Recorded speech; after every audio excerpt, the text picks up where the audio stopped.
All right. Mic check 1 2. Turn my headphones up. We good? I think so. Let me take a look here. All right.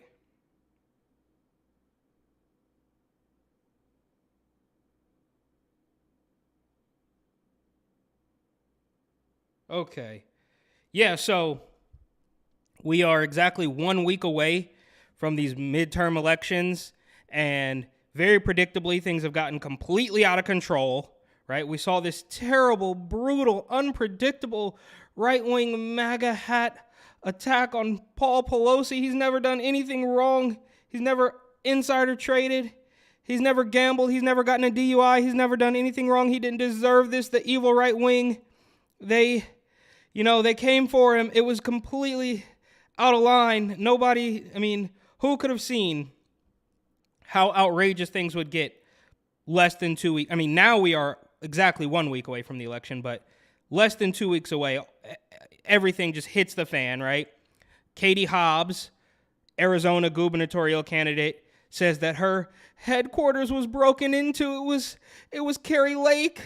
Oh, they spread so much misinformation that people were coming for me. I can't believe it. Meanwhile, a local Phoenix news channel, quote unquote news channel, ran fake results of an election that hadn't happened yet. And then, of course, they apologized, said it was a mistake, and they're going to make sure that it never happens again.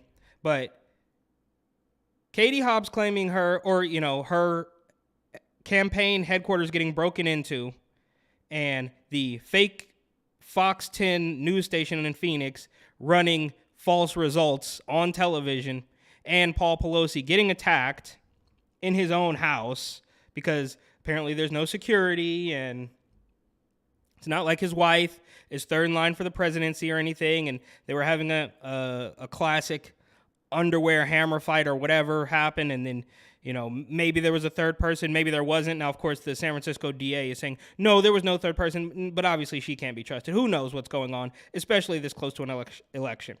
But with all that said, there's still loads of old corruption that I feel like maybe people have forgotten about. Obviously, you can't talk about these things every day. The world keeps on spinning.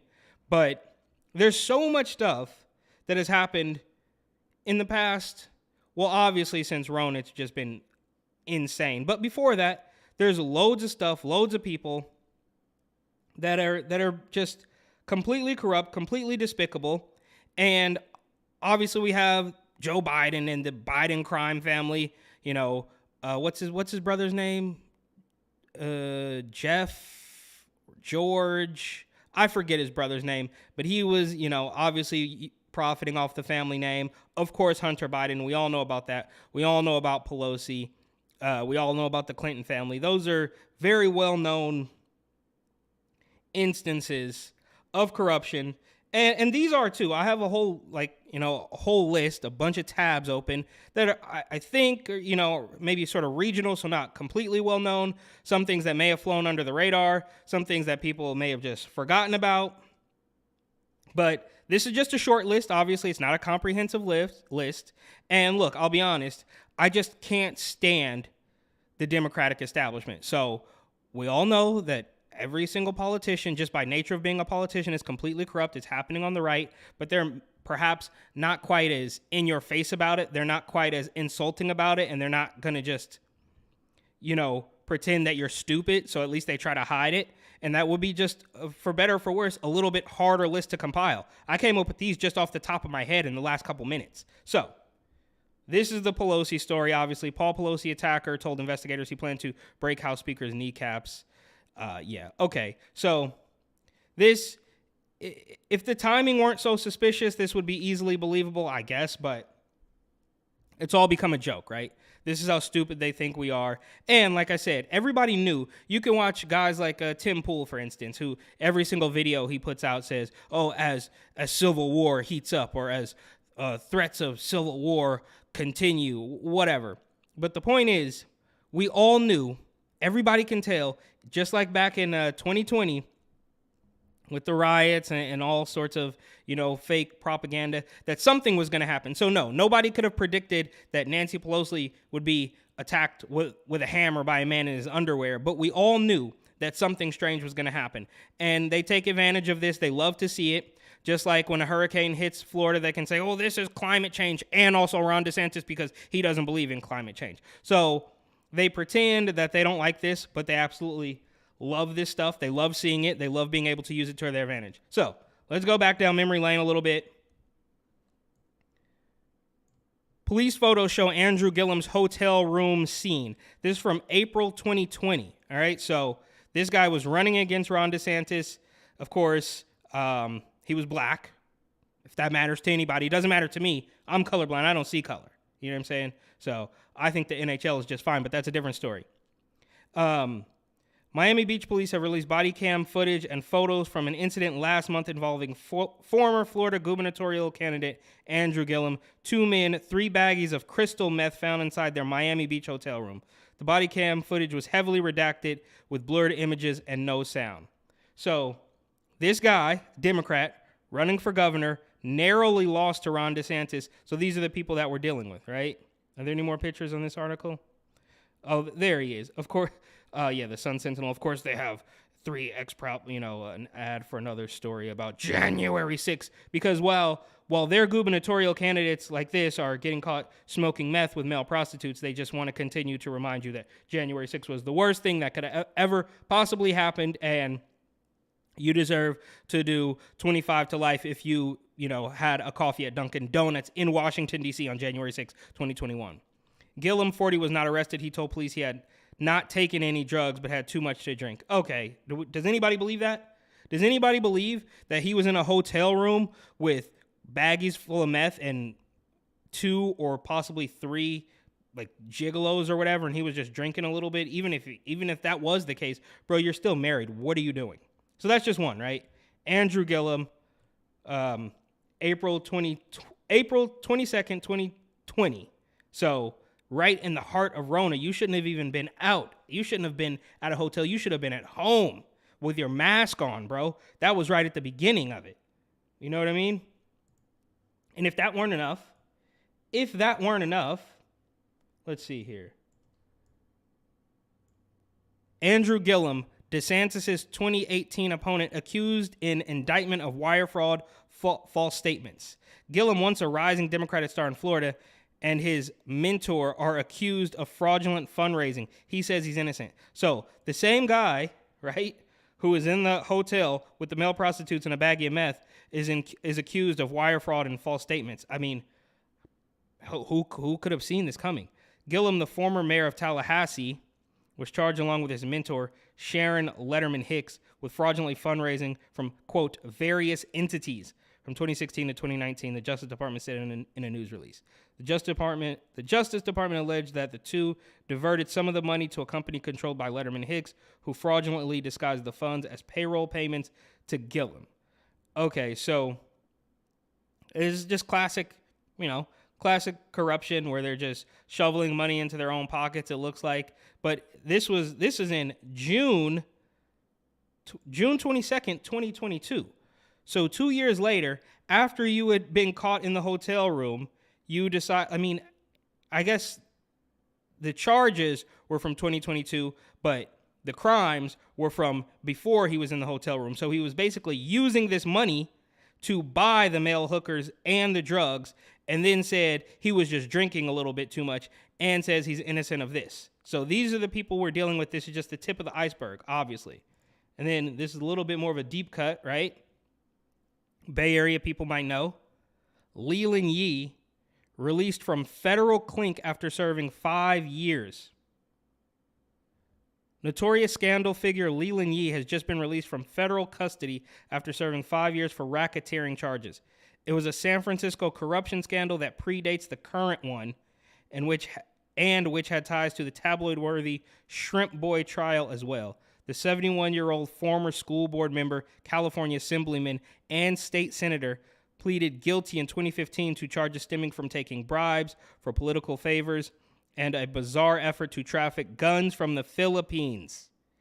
And if you recall, This guy was a very anti-gun, very like extremely pro-gun control, if that's a thing, right? Like he wanted to get all the guns off the street. He was also railing against video games, but that again is a different story.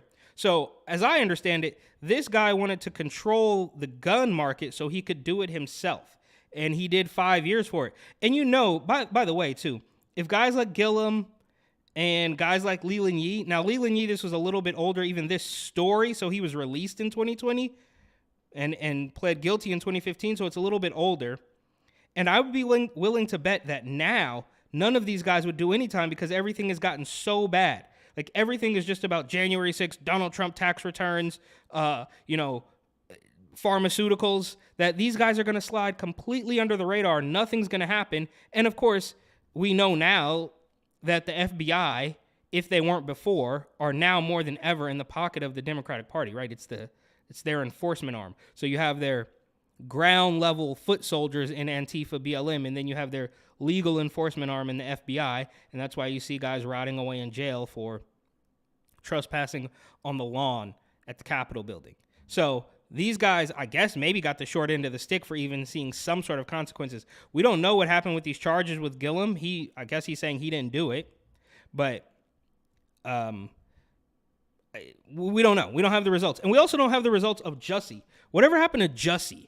Okay, he was supposed to do 6 months or something.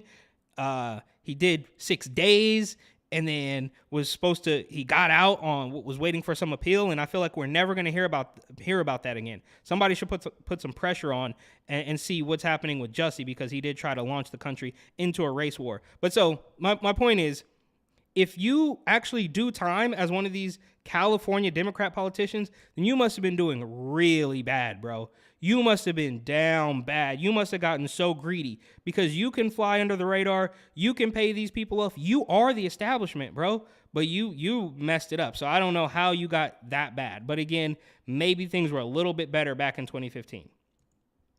And then we got, speaking of how you can get away with crimes, we got here Chesa Boudin, the former San Francisco district attorney, who I guess technically himself, he's not a criminal. He didn't do anything wrong. He's a Soros-funded puppet who was completely soft on crime and was capitulating to every single whim of the criminals and ignoring business owners and tax-paying San Franciscans. That much is true. But more importantly, parents guilty of murder and raised by radicals, Chesa Boudin is San Francisco's next district attorney. So this is obviously old. This is when he became district attorney back in 2019. He was swiftly outed, and they got, what's her name? Brooke Jenkins now, who says she's going to be tough on crime. I don't buy it for 1 second, but she is a BIPOC, person of color. So we'll see if they're going to call her racist if she tries to put somebody in jail or whatever's going to happen with that. So yeah, again, this guy didn't really technically commit any crimes himself that I know of. I'm sure he did. I'm sure he has. He's probably shooting up dope under the Bay Bridge right now. Or not under the Bay Bridge. Probably in a high rise at the Millennium Tower or something. But again, that's beside the point. The thing is that the people of San Francisco apparently elected this guy knowing that his parents were part of the Weather Underground and they killed cops, which they actually like that, right? That's going to be a plus for them. You know, in 1981, when Chesa Boudin was 14 months old, his parents, members of the radical and violent Weather Underground, left him with a babysitter so they could take part in an armed car robbery. It became one of New York's most botched heists, a crime that left 2 police officers and a Brinks truck guard dead in a New York suburb. 38 years later, Boudin is set to become San Francisco's top prosecutor. Of course, this is from December 16, 2019, so before he was ousted for doing a terrible job. But did anybody do any research on this guy before they voted for him? Because this could have been, look, you are not to blame for the sins of your father, but this would have been a little bit of a red flag to say, this guy's going to be completely radical. But maybe in some strange way, people could have thought, well, he saw the dark side of that radicalism and went completely the other way. Untrue. He only helped to destroy San Francisco even further, to the point of literally no return. San Francisco it's done. It's cooked. You're either going to be in this weird little political establishment, or you are going to be sleeping on a bed of needles under the Bay Bridge. There's really no in between, unfortunately. And then we have, of course, my favorite, Mayor London Breed, the highest paid mayor in the entire country. At least that was a year or so ago. I'm sure it still is. This is from August 13th, 2021. Ethics Commission fines Mayor London Breed $22,792 for violating campaign finance ethics and gift laws. So, again, if she paid this money, it's a drop in the bucket because she is the highest paid mayor in the country. And if she paid this money, she admitted to doing these things. Imagine what she really did. Do you think that was everything? Does anybody on planet Earth think that everything that she admitted to doing and paid for, is that it? That's all she did? No, everything else has been squeaky clean? No way. And this is directly from the City and County of San Francisco Ethics Commission, which anything going on in San Francisco is going to be incredibly hard to trust. But it's just a joke, right? And this is a long story. She did a bunch of stuff for years. She tried to get her brother, who committed manslaughter, I guess, out of jail. She was taking gifts for her campaign. She was quite literally in bed with the public works guy who got 7 years for involvement in SF government bribery case. So Mayor London Breed's boyfriend, I guess at one time, was Mohammed Nuru, who recently, August 25th, 2022, was sentenced to 7 years for government bribery. And, like I said, in a separate video, Mohammed Nuru was the head of the Department of Public Works. Now, I don't know if the people of San Francisco elect that position or if you just get appointed to that position because you're literally sleeping with the mayor. I can't say for sure, but he was responsible, quite literally, for cleaning up the streets of San Francisco, getting rid of the poop, getting rid of the pee, the needles, the tents, the bums, getting rid of all that. Couldn't get it done. It only got worse as time went on, and then he goes to jail for 7 years for taking bribes. And his girlfriend, the mayor, just pays nearly 23 grand, which again is nothing to her, to make her problems go away. And she's still the mayor. So this is what's happening in San Francisco. And I just wanted to, kind of look back at all this, remember all of this a week before election. So if anybody has any questions, just look, I can't give any advice. I can't give any advice, but just know that this political establishment is completely corrupt, and it has been for decades, well before any of these articles I'm going to cover, well before Donald Trump, well before Joe Biden. This is what they've been doing. And for better or for worse, I guess, they could have kept getting away with this stuff. Nobody's going to read these deep cut articles. Nobody's going to care about this, but they overplayed the hand with this Rona stuff. And now people are paying attention. Yeah, Donald Trump came in and kind of kicked down some sandcastles and started talking about the fake news and crazy Nancy and all that stuff. But nobody was even paying attention. You guys could have just kept skimming off the top and everybody would have gone along as normal, but you overplayed the hand with this Rona stuff, telling people that they couldn't go to work, couldn't go to school while you guys are out at French Laundry, while you guys are at a Tony concert, London. Remember that? When she went to a Tony concert and said that she was feeling the spirit and that's why she wasn't wearing a mask. So we're all feeling the spirit. Now, of course, the masks have since gone by the wayside, sort of, but that's what she was doing. And she also, by the way, London Breed was also caught at French Laundry the very night after Gavin Newsom was caught doing the same thing while telling people to stay home, well over a year into this big scary virus problem that we have. And then we got Katie Hill. Rep. Katie Hill used wife-swapping website to post naked photo of herself smoking bong.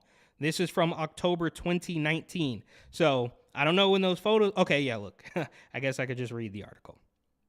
The photographs, which were obtained by the Daily Mail, were taken September 11th, 2017. So she was a congressional representative. The Daily Mail identified the campaign staffer as Morgan DeJardinis, I don't know, who was 22 at the time of the relationship. So she was dating a female campaign staffer while she was married in the throuple, the notorious throuple, right? It was reported that Hill, 32, who was openly bisexual, and Heslop, posted a picture of the nude Congresswoman in an online, quote, wife-sharing thread in 2016, as well as a thread titled, "Would You F My Wife?"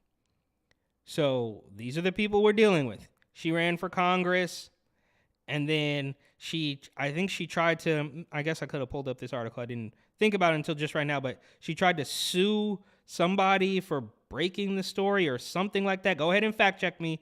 But then she lost, and now she's bankrupted herself because she doesn't have enough funds to pay off the lawyers and stuff. I don't know. I don't know all the details about that. But the point is, this is just another Democrat who I guess technically, I don't know if sleeping with a campaign staffer, maybe that's a crime. You can ask, ex-Governor Cuomo if that's a crime. So, I don't know. The point is, these people are all degenerate scumbags. That's the point. And then we got good old Gavin Newsom, of course. This is from April 23rd, 2018. Gavin Newsom says alcohol isn't a problem anymore. A little wine is fine. So this was, I guess, between him ruining San Francisco and trying to move up and ruin the entire state of California, when then Mayor Gavin Newsom asked for San Franciscans' forgiveness in February 2007 after having an affair with a married underling in his office. That woman was married to his campaign manager. He admitted to a drinking problem and said he would seek help. Newsom said he didn't drink for 2 years. Then he told the Chronicle last week he started drinking moderately again. So this was in 2018. So this is what they do. They fail upwards, right? And this is the same guy who, of course, eventually went on to tell you that you got to get the shot. You can't go to work. You can't go to school. This is a shelter-in-place, stay-at-home. I, however, am going to go have dinner at the French Laundry with some lobbyists. But you guys stay home. That's him, right? So before all of that, he was sleeping with his campaign manager's wife, and he was an alcoholic. Now, I don't know if he was really an alcoholic or if saying he's an alcoholic is an excuse to why you were such a scumbag and you were sleeping with your friend's wife. I don't know. It doesn't really matter. But that happened, and this guy is still the governor. He dodged the recall because the blackface of white supremacy just wasn't good enough for California. Now, as Nancy Pelosi once said, a glass of water could win in California, and a glass of water, California would be better off with no governor than Gavin Newsom. It's just a fact, right? Because no governor, the glass of water with a D on it, wouldn't tell your kids that they can't come to school unless they get 3, 4, 5 shots. The glass of water wouldn't tell you to stay at home while they're out at dinner. And this is what he was doing before that. And again, it goes without saying, but all of these stories are just the things they got caught doing. Do we think that they were squeaky clean all the other times? Or was there some stuff they were doing that they didn't get away, or that they got away with, I should say? Of course, right? Like, what's the old saying? It was from The Departed or some movie, like, do I fire her because I caught her stealing from me? Yes, because this isn't the first time she stole. It's just the first time she got caught. I'm sure I butchered that quote, but you get the point. All these news stories, all these hyperbolic headlines is just when they slipped up because maybe they were drinking too much. Moving on. Gray Davis. Okay, so this is a deep cut too. This is a little bit older. This was even a little bit before my time. I vaguely remember this, back when the governor took office. But Gray Davis, of course, this is from Wikipedia, so this is a, leftist rag publication. This might as well be the Daily Beast as far as I'm concerned at this point. But he was governor of California from 99 to 2003. Only a few months into his second term, he was recalled and removed from office. That's when the governor took office, and there's a little bit about his declining popularity. In May 2001, in the middle of the California electricity crisis. So that's been going on for a long time as well, right? So we heard about, you need to drive an electric car. Also, the power grid can't hold it, but we don't want you to go anywhere anyways. That's the whole point, right? But back in May 2001, they were having a electricity crisis. Think about that. So that's not new either. They've been so clear. Maybe it's not really a crisis at all. Maybe it's just like climate change. In 12 years, if you drive a car, you're gonna die. Again, like I always say, everything is life and death. If you drive a truck, you're going to kill us all. If you don't get the shot, you're going to kill grandma. If you don't let these kids slice their body up, then the kids are going to harm themselves. Every single thing is always life and death. But it seems like this crisis that was happening in May 2001 is very similar to what's happening now, except for now they're trying to force people into electric cars, which they weren't even doing back then. So this guy was recalled. And again, things were a little bit more sane back then because Governor Newsom, he slid right by the recall, easy, didn't even blink an eye. Now, we can always talk about the one guy who I'm sure has nothing to do with the election. Everything was on the level. I mean, I don't think any of these people would ever do anything out of line to gain or maintain power. But that guy who was sleeping in his car outside of a Southern California 7-Eleven with a backseat full of ballots, weapons, pills, drugs, whatever. I'm sure he was the only one. There was nothing else going on there. So Gavin Newsom skated right by. So back then, I think things used to just be a little bit more level-headed, right? You didn't have, now of course the news was still fake. We just maybe didn't know how fake it actually was, but it wasn't so divided. It wasn't so radical. They weren't telling kids that they should slice up their bodies if they feel awkward at puberty, right? So we've moved so far to the point where, I mean, a Republican, quote unquote Republican, now Arnie has since, the governor has since proven himself to be an establishment shill, which the right wing is obviously full of. He was like, I don't care about your freedom. This is the virus, blah, blah, whatever. So we know about that. But in 2022, there's no, all of California could basically see through the Democratic establishment, but somehow, some way, I guarantee you that the left is still going to win. That's just how it works. Same thing in New York. Oh, Lee Zeldin is leading Kathy Hochul in this poll. Though that establishment is not, they already let Donald Trump get the presidency one time. And that was their wake-up call. They were like, never again. We're going to do whatever we have to do. We got to do a pipe burst. We got to do a virus. We got to do everything. We got to hit Nancy Pelosi's husband in the head with a hammer. We have to do whatever we have to do, but this is not going to happen again. So who knows? I mean, anyways, the point is, back then, it felt like, oh, people were mad about this and everybody just voted Republican and it changed. Now they're going to say, nobody would ever vote Republican. If a Republican wins one seat in California, of course, the left is always going to claim it's rigged, but they wouldn't happen because they get out in front of the rigging. Allegedly. I mean, I would never say that. It's all on the level. They would never do anything like that. Democrats are great. California's great. They've never done any wrong. So we're going to move on to New York. This is a little bit more recent.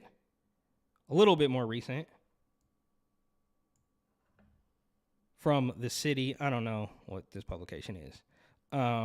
April 12, 2022, Lieutenant Governor Bryant Benjamin indicted in campaign fundraising scheme first exposed by the city. So they're bigging themselves up in the headline right there. So this was Kathy Hochul's lieutenant governor. Now, everybody's calling her Kickback Kathy, Crime Wave Kathy, because she's doing all sorts of, I should have brought up, I could bring up another 6 or 8 tabs just of her pay-to-play schemes with her donors and the hotel lobby and all these industry and the Rona testing, no bid contracts, all sorts of stuff, casinos, all sorts of stuff that she's doing. They're all complete scams. And she's now, one poll in New York says that Hochul is leading Zeldin by 8 points. Another poll in New York City is saying that Zeldin is leading Hochul by almost 1 full percentage point. But that's not the point here. This is her lieutenant governor. She claims to know nothing about it. Oh, how dare he? Now, there's nobody at the top. There's nobody at the top who's going to actually, he's not going to do any time. Nothing's going to happen to him. Like Leland Yee, who actually did time, or like Mohammed Nuru, who's going to do time. I highly doubt anything's going to happen to him because there's nobody in New York who's actually going to make consequences for these people. And the only reason this has even been exposed is probably because he cut Kickback Kathy out of the deal, right? So he was going along, doing his thing. She was doing her thing. They were probably collaborating. And then he cut a deal without her and she had to get rid of him. That's what I think happened. Allegedly, I don't know. I have no idea.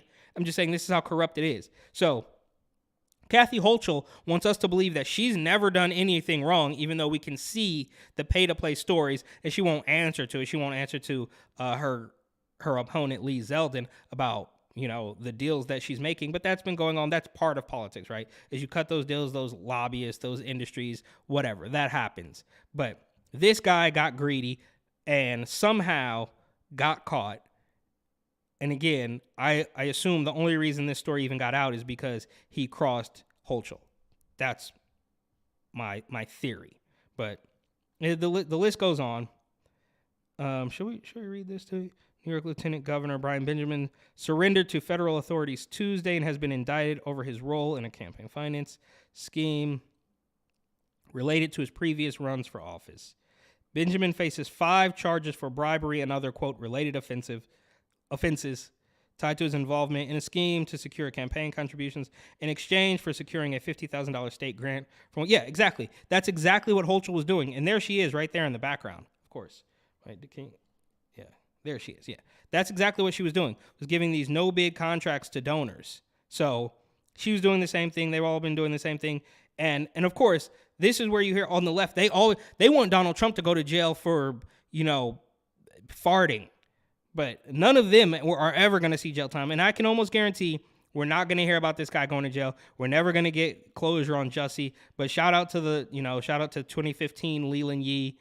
And I guess Mohamed Nuru. But like I said, he's not an elected official. So he was kind of he was kind of a fall guy. He was kind of a patsy. So get him out of here. He's not technically a politician. He just got that job because he was banging the mayor. But get rid of him. Get him out of there. But this guy's not going to see any time. And Kathy Hochul, we all know she's doing the same thing. She was prancing around the city in her necklace, telling people, pretending that she was God and that everybody needed to be her disciple and pass on the good news of the pharmaceutical industry.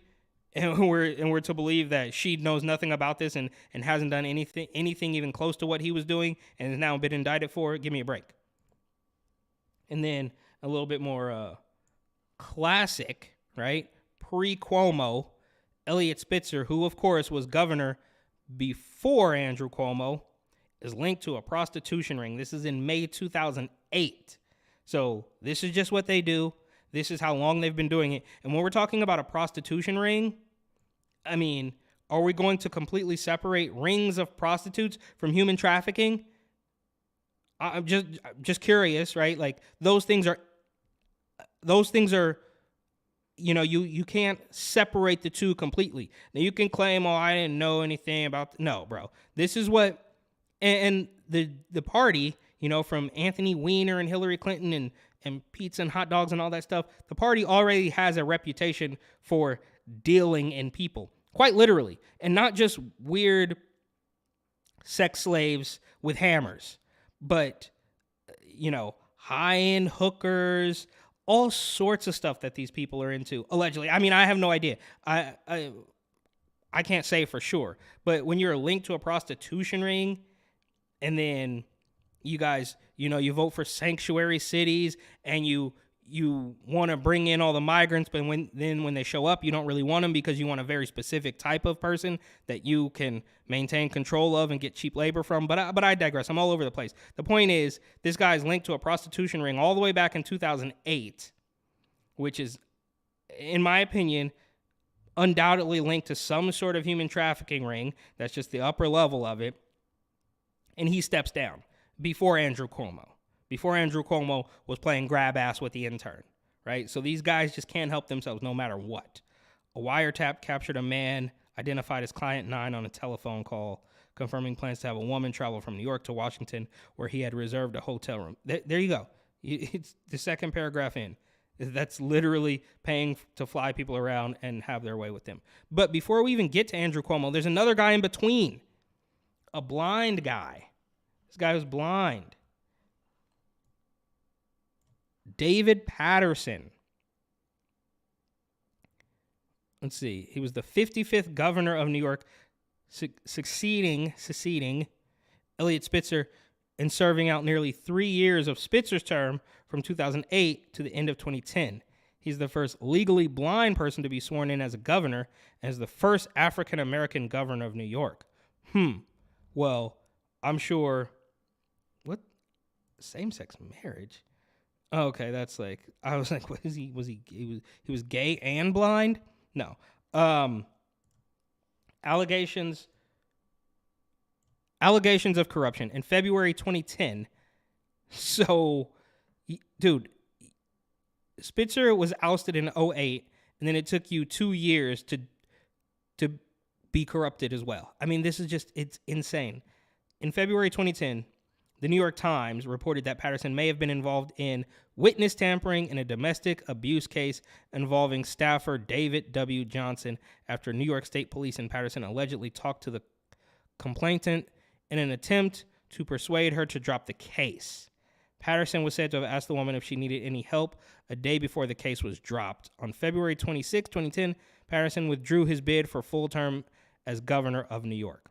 So we have another unelected governor who dropped out. So Kathy Hochul hasn't even gone that far because she knows now that everything has become so much more extreme and so much more radical and so much more left wing and so much more, Donald Trump's tax returns, that they can get away with anything. So he stepped down and kind of quit while he was ahead, the blind, corrupt governor of New York, between Eliot Spitzer, who was taken down because he was linked to a prostitution ring, and then, of course, Governor Andrew Cuomo, who resigned over sexual harassment allegations. And in my opinion, that wasn't really why they got rid of him. So there's a bunch of theories. Of course, he killed all the old people, with his weird COVID mandates. But some other governors did that. They never saw any consequences. He never saw any consequences for that. No closure for any of those families. And I think that was far more sinister than what they're leading on. Like, he just put these people in these old folks' home and it just spread like wildfire and they all died. No, I think it was a little bit more sinister than that. I think some of those ventilators, and they were putting it on a little bit too thick because they were trying to really grab control at that point, because at that point in time, they were genuinely scared that Trump was going to win again, and they had to do everything they could, literally everything. And we're seeing a similar situation now with the whole hammer thing and the broken in campaign headquarters in Arizona, all that stuff. So they're going to do anything to get rid of him. So sexual harassment allegations. So not the last governor, not the blind black guy who was witness tampering, but the one before that who stepped down because he was, cohorting with prostitutes.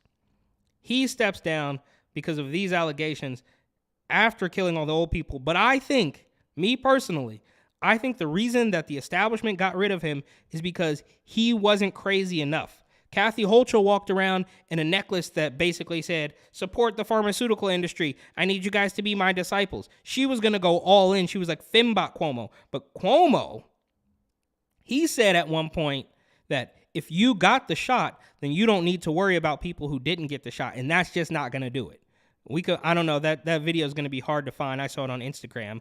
But there was one point in my life where I was watching every single day of this guy's press conferences, and I still get triggered by him because he basically, I don't want to say he ruined my life, like I'm going to be fine, but it was just a complete rug pull when you're living in New York and thinking everything's going well. And then, oh no, you can't go to work. Oh no, you can't get on the subway. Oh no, you got, miss me with all that. You're crazy. I'm out of here. You know what I mean? So they're saying he stepped down over sexual harassment allegations, which, fine. That's par for the course. They're used to it, as we can see. But I think it was because he didn't go hard enough for the mandates, for the Far Mafia, as I like to call them, for the Rona juice that they were for. Oh, it's free. Get a donut, get a cheeseburger. He didn't do that. He said, hey, if you got it, then don't worry about people who didn't get it. And they're like, no, that's not going to do it. You got to get out of here. That's just my humble opinion. And then, of course, obviously, people, I think, and now maybe I shouldn't say people forget, because how terrible this guy was, Bill de Blasio, but just like Kathy Hochul is worse than Andrew Cuomo, because they're not going to get rid of anybody if they don't have somebody in the queue ready to go even worse. There was never a chance on God's green earth that them getting rid of Andrew Cuomo was going to bring in somebody more sane. And looking back on it now, I never, ever thought I would say this, but when you compare Andrew Cuomo to Kathy Hochul, he just wasn't that bad. He was terrible, but she's literally worse. She's him on like feminist steroids. It's crazy. And it's the same thing with Eric Adams. It's like, he's so terrible that you kind of forget how terrible de Blasio was. And look, I guess technically, he had some weird deals with some real estate people in New York. That's to be expected. Again, that's part of the game, right? That's your pay-to-play schemes, all sorts of stuff. But where has $850 million gone? Bill de Blasio's wife can't account for staggering amount of taxpayer money that the New York mayor gave her for mental health project. Where did it go? Charlene McRae, who of course is his black, formerly gay wife, which is kind of sounds like a setup, sort of like Bill and Hillary, but that's a different story, and I digress. Charlene McRae was assigned a $850 million budget for her Thrive NYC program. But record shows Scheme has failed to keep track of what it spent the money on. Where did it go? The small amount of data that was collected shows it fell far short of targets. Despite that, organizers have expanded the budget to $1 billion over 5 years. So where did that money go? And when I was in New York, I actually called that number, the hotline for your mental health. And of course, they don't help you. And I tried to talk to him about de Blasio and his wife, but it's a mental health line. So no matter what you say, they just say you're crazy. So if you say, hey, I read this story about de Blasio cutting the sanitation budget by 60% when there's garbage everywhere. Why would he do that? And they say, are you feeling okay? Is everything okay? Are you going to hurt yourself? They just think you're crazy no matter what happens. Now, look, I will admit, we're all a little crazy. But when you're trying to tell them facts about the completely corrupt establishment that they're running or that they're a part of, it's built in to dismiss you as a crazy person. So you can ask them, where did the $850 million go? And they'll say, oh, let's get you some more milk. They just think you're insane. And that's, it's pretty genius, actually, the way they do that. But nobody knows where that money went. They got away scot-free. They're not going to have to answer any questions. They're not going to face any accountability. De Blasio was he was doing a guest spot at Harvard or some Ivy League school. It was absolutely disgusting. And who knows what his mayor, who I always said, for the record, looks like Flavor Flav, right? Bill de Blasio's wife looks like Flavor Flav and can't account for $850 million that was stolen. So I just want to get that point across, that, a week before the election, just look at what's gone on here for the past few decades, right? And just think about it, research it just a tiny bit. Like if you were to move to New York, you would probably Google search it a little bit and you would see that crime is through the roof and they're trying to tax the air you breathe and congestion taxes and just all sorts of terrible things. The average price of a one bedroom is $5,000. You have to Google these little things before you go there. So before you drop a ballot in the mailbox, maybe you want to Google what these people have been doing. And again, I'm not saying that actually, I probably would say that all of them are corrupt in some way, shape, or form. Some get caught, some don't get caught. Some fly under the radar. Look at who I don't even have a tab for, but I'm just remembering now. And keep in mind, I came up with this list like I just sitting here a couple minutes ago. But you have Eric Swalwell and his little Chinese spy. These people are not going to answer to anybody. They're going to get away with everything all the time. Even if Donald Trump were president, even if Ron DeSantis were president, nobody is coming for them. They're untouchable. They're completely untouchable. I don't know how they get like that. Okay. This one's a little bit of a deeper cut too. Let's see.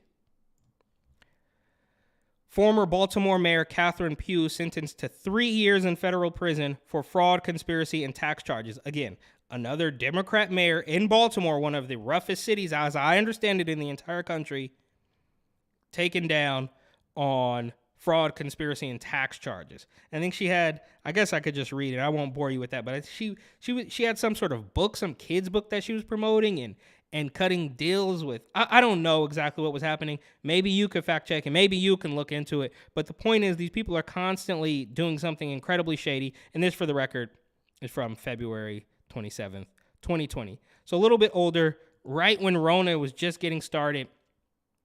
She's going to federal prison for 3 years.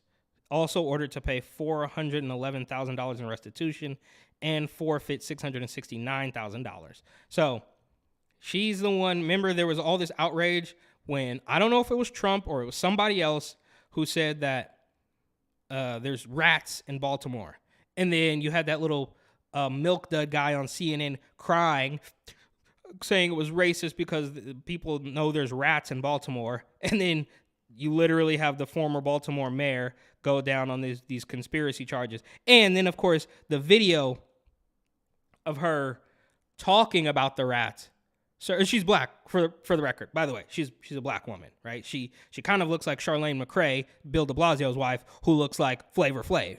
So she, the old video of her surfaced saying, oh, you can smell the rats. Remember that? Anybody remember that? So this is what's happening. This is how terrible these people are. And last but not least, this is fairly new.